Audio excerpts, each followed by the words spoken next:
Olá, internautas! Eu sou Kendi Sakamoto, engenheiro, professor universitário e empreendedor. E eu também estou na TV Relacionamento. Grande abraço!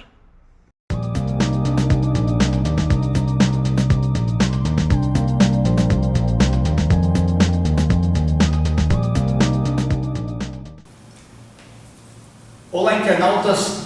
Iniciamos mais um programa Gestão Executiva. E hoje nós temos aí uma convidada que já nos brindou, com o seu talento, com a sua sabedoria, e hoje ela retorna ao programa Gestão Executiva. Denise Fontes, gratidão, muito obrigado, viu? Obrigada a você, é um enorme prazer estar aqui com você de novo. Obrigada pela oportunidade.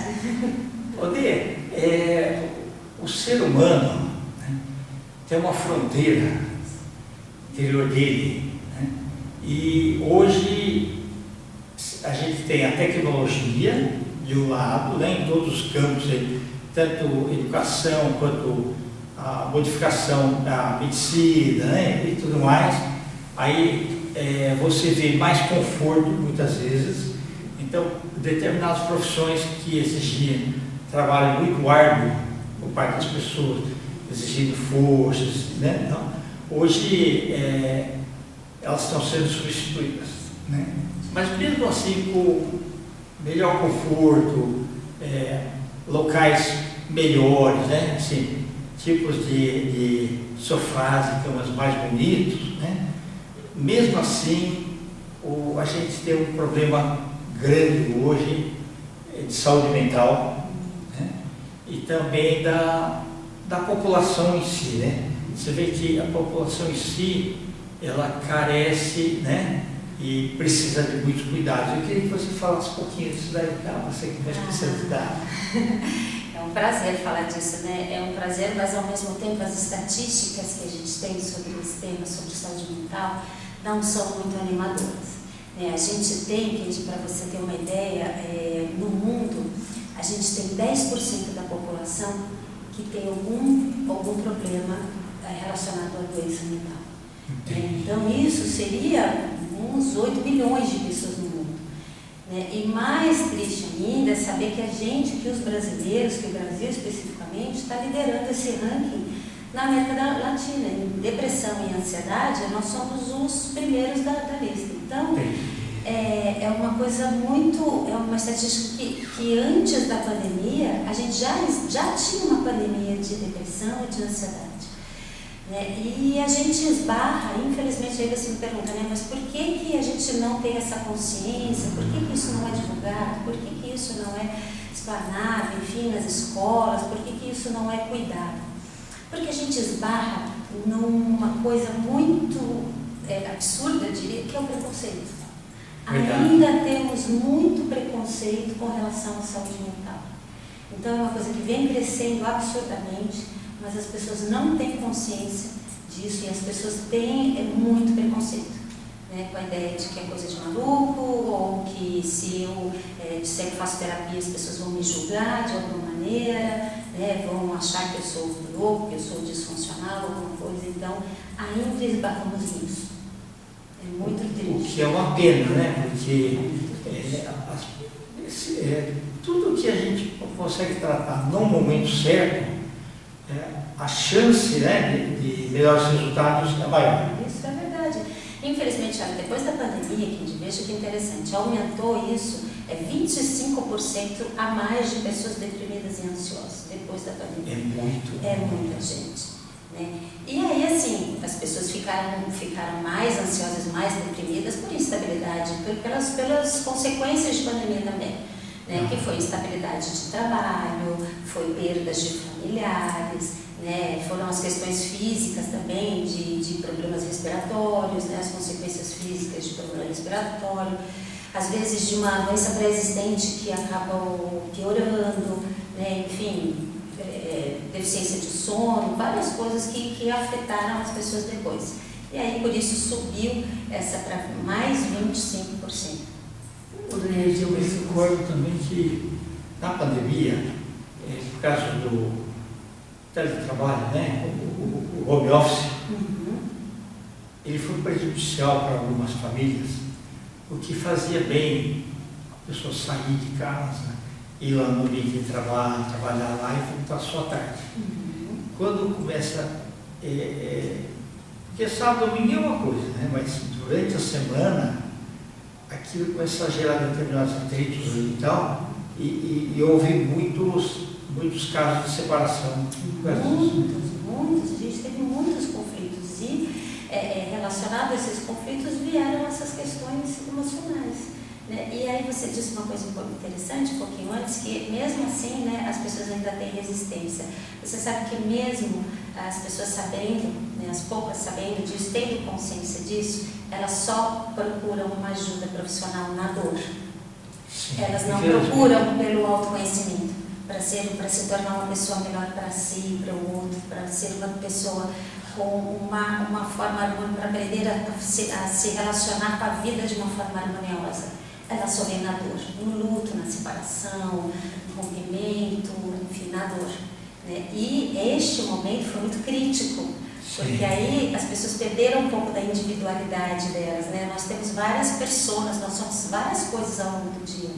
A gente se relaciona com o profissional, no escritório, no consultório, enfim, na escola, enfim, nós temos outras funções, temos outras pessoas ao longo do dia. Ali a gente não podia exercer as outras. E isso acabou sufocando, a gente perdeu essa individualidade, essa expressão, né, de ver outras coisas. E isso acabou sufocando as relações também. Porque nós somos aí várias pessoas dentro da gente, né? Sim, exatamente. E o grande desafio é a gente harmonizar tudo isso, né? Os nossos desejos, as nossas emoções, as nossas ambições, né? Então, o autoconhecimento vem para isso, para harmonizar tudo isso, para fazer com que você desenvolva uma habilidade para lidar com os desafios da vida. E com os seus próprios desejos, com a sua própria identidade. No seu caso específico, né? Quando você for fazer a escolha da carreira, você já sabia que você gostava de gente, né? Eu já sabia que eu gostava de gente. Você nem falou, vou para exatas primeiro, vou para biologia primeiro. Tá? Eu já gostava, eu sempre fui uma boa ouvinte. Eu acho que isso me ajudou muito. Sim. Né? E na verdade, a minha primeira formação é musical.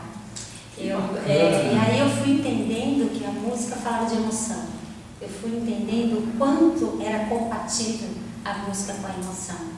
Né? E aí eu fui migrando para uma outra, fui me debandando para outro lugar, para essa escuta ativa, essa escuta genuína, né? Essa coisa de querer entender o outro, né? E aí foi que a psicanálise me abraçou.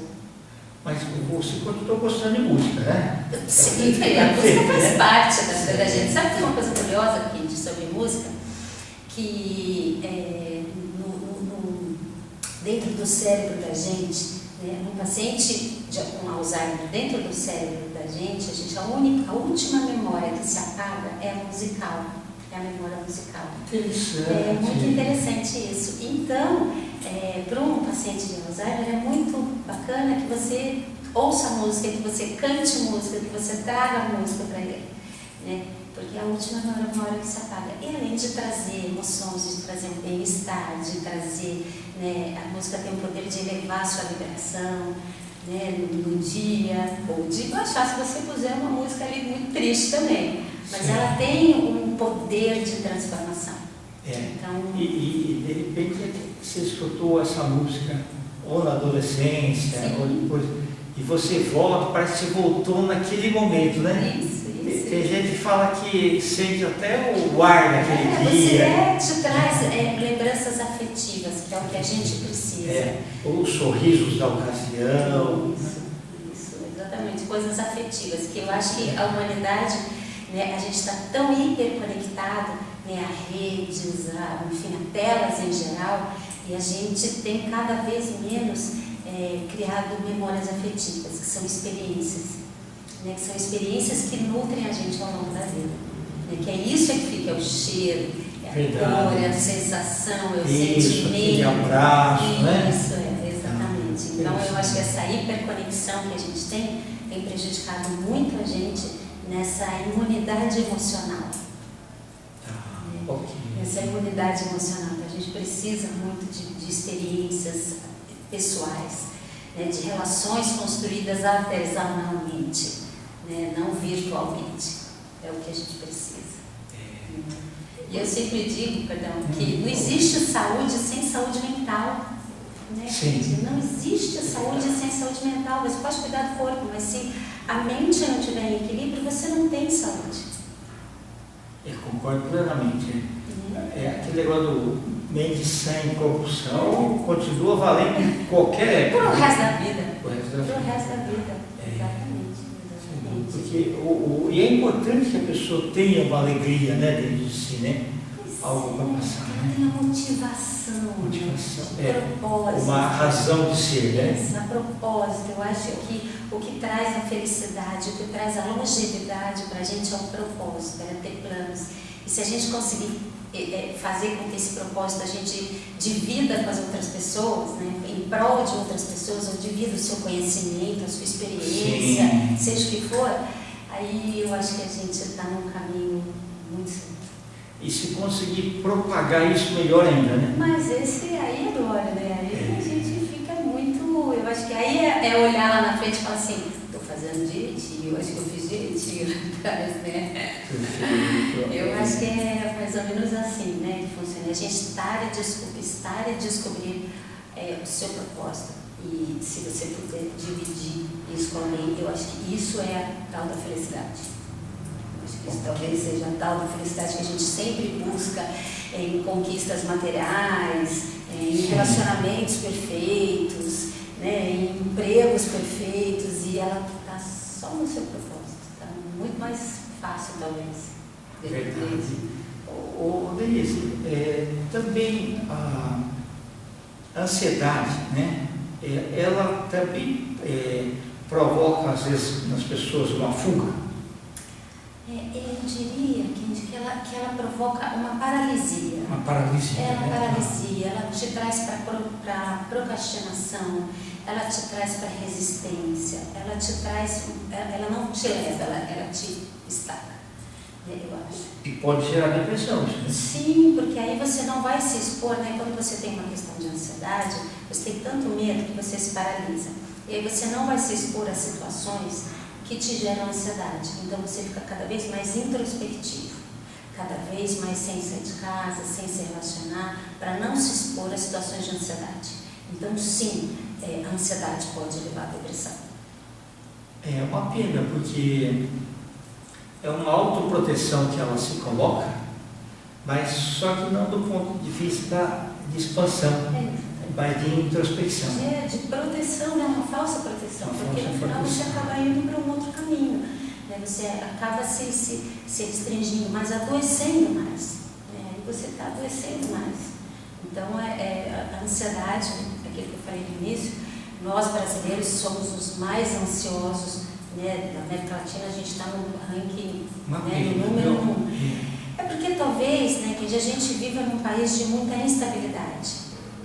De muita instabilidade financeira, instabilidade de trabalho, a gente não tem um plano de previdência que seja seguro, de sustentação seguro. Tudo isso gera muita insegurança com a velhice da gente, com a vida da gente, e aí isso faz com que sejamos um país muito ansioso. E qual a faixa etária, mais ou menos, que o pessoal está ficando mais ansioso?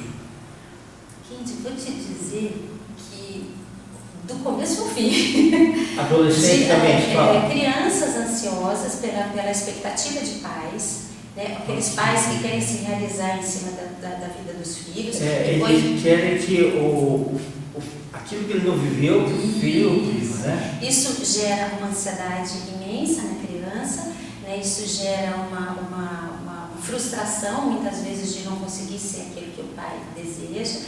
Então, assim, crianças, sim. Adolescentes, então, nem se fala. Adolescentes pela vida de comparação que a gente vive, né? A gente vive uma vida de comparação em redes sociais. Então, assim, meu amigo tem, eu quero ter, meu amigo viaja, eu quero também. Então, a gente vive nessa vida de comparação que gera muita frustração e muita ansiedade também. Fica aquele, por que ele pode e eu não posso, né? Exatamente. E a vida adulta, aí a gente tem problemas de adulto, que a gente sabe que é, né? Que é a ansiedade de ter que cumprir muitas tarefas, né? A ansiedade também, a frustração pela restrição, pela comparação. E eu acho que hoje a gente ainda tem um agravante, né? Além dessa frustração, além dessas comparações, eu acho que o nosso agravante é desse mundo social, virtual que a gente tem, que eu acho que trouxe a gente para uma polarização. Trouxe a gente muito para uma polarização, né? Porque a gente não convive mais socialmente, a gente não tem mais aquele equilíbrio e harmonia. Então a gente vive nas polaridades, né? Ou você é azul, ou você é vermelho, ou você é branco, você...